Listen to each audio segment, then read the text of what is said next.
পেয়ারা খুবই পুষ্টিকর একটি ফল, যাতে আছে vitamin A, C, potassium, lycopene, যা মানবদেহের জন্য অত্যন্ত উপকারী।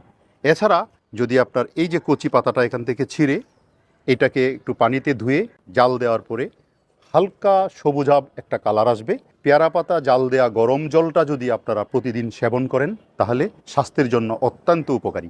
পেয়ারার পাতা ফোটানো জল খেলে রক্তের বাজে কোলেস্টেরলের মাত্রা কমে, কফ ও ব্রঙ্কাইটিস কমাতে পেয়ারা পাতার জল অত্যন্ত উপকারী। পেয়ারা পাতা ফোটানো জল পান করলে, চায়ের মতো করে পান করলে ক্ষুধা কম লাগবে, সুতরাং খাবারের পরিমাণ কম হবে এবং ওজন হ্রাস পাবে। ডায়াবেটিস রোগীদের জন্য নিয়মিত পেয়ারা পাতার জল সেবন করলে রক্তে শর্করার মাত্রা কমে যাবে। এটি পাকস্থলীর সমস্যা রোধে ভালো কাজ করে, ফুড পয়জনিং রোধেও উপকারী। পেয়ারা পাতা ভালো করে ফুটিয়ে তারপর সেই ফুটানো পানিটাকে মাথার মধ্যে, চুলের মধ্যে যদি ম্যাসেজ করেন, মাথার স্কাল্প ভালো থাকবে, খুশকি দূরীভূত হবে এবং চুল পড়ার পরিমাণ কমে যাবে।